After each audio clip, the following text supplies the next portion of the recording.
அன்புக்குரியவர்களே, ஆண்டவர் இயேசுவின் இனிய திருப்பெயரில் உங்களை அன்போடு வாழ்த்துகின்றேன். இயேசுவின் ஆளுமை என்னும் தொடரில் இன்று இயேசு விலங்குகளை எப்படி பார்த்தார், இயேசுவின் பார்வையில் விலங்குகள் என்னும் தலைப்பின் கீழ் 4 நாட்கள் 4 செய்திகளை உங்களோடு பகிர்ந்து கொள்ள விரும்புகின்றேன். மத்தேயு நற்செய்தி 10ஆம் அதிகாரம் 16வது இறைமொழியில் இயேசு ஒரு செய்தியை சொல்கிறார். தன்னுடைய சீடர்களை, திருத்தூதர்களை நற்செய்தி பணிக்காக அனுப்புகின்ற பொழுது ஒரு செய்தியை சொல்கிறார். மத்தேயு 10:16, இதோ ஓநாய்களிடையே ஆடுகளை அனுப்புவதைப் போல நான் உங்களை அனுப்புகிறேன். எனவே பாம்புகளைப் போல முன்மதி உடையவர்களாகவும் புறாக்களைப் போல கபடற்றவர்களாகவும் இருங்கள். இந்த ஒரு வரியில், ஒரு வாக்கியத்தில் 4 விலங்குகளை நாம் பார்க்கிறோம். ஓநாய்கள், ஆடுகள், பாம்புகள், புறாக்கள், பறவைகள். இந்த 4ஐ பற்றி இயேசுடைய பார்வையை நாம் சற்று சிந்திப்போம். இன்று இயேசுவின் பார்வையில் ஆடுகள், ஓநாய்களிடையே ஆடுகளை அனுப்புவதைப் போல நான் உங்களை அனுப்புகிறேன். இங்கே தன்னுடைய சீடர்களை, நற்செய்தி பணியாளர்களை, அருட்பணி செய்வோரை இயேசு ஆடுகளுக்கு ஒப்பிடுகிறார்.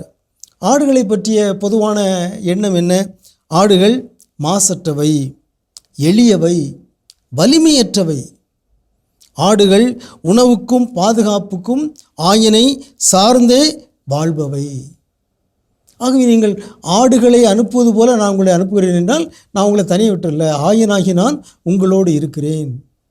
நீங்கள் உங்களுடைய பாதுகாப்புக்கு, உங்களுடைய உணவுக்கு என்னை சார்ந்திருங்கள்.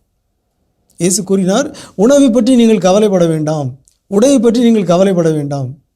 அவர் நல்ல ஆயனாக இருக்கிறார். திருப்பாடு 23 சொல்கிறது, ஆண்டவரே என் ஆயர், எனக்கு ஏதும் குறையில்லை.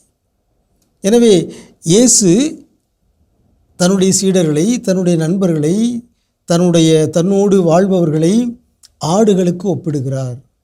அந்த ஆடுகளைப் போல நீங்கள் எளியவர்களாக, வலிமை குறைந்தவர்களாக நீங்கள் வாழுங்கள், நீங்கள் செல்லுங்கள். உங்களுக்கு பாதுகாப்பு நான் தருவேன், உங்களுக்கு உணவு நான் தருவேன் என்று சொல்கிறார். இதை நாம் உள்வாங்க வேண்டும். இயேசு நம்முடைய ஆயனாக இருக்கிறார், நாம் ஆடுகளாக இருக்கிறோம். எனவே எனக்கு ஏதும் குறையில்லை என்கிற மனநிலை நம்மில் வளர வேண்டும். நம்முடைய பாதுகாப்புக்கும் நம்முடைய உணவுக்கும் நாம் இயேசுவை சார்ந்து வாழ வேண்டும். இதுவே நம்முடைய நற்செய்தி பணி, இதுவே நம்முடைய நற்செய்தி வாழ்வு. நாம் நம்மை சார்ந்து வாழ்வதில்லை, இயேசுவை சார்ந்து, இயேசுவை பற்றி கொண்டு நாம் வாழ்கிறோம் என்கிற செய்தியை இதிலிருந்து கற்றுக்கொள்வோமாக. உங்களுக்கு அமைதி உரித்தாகுக.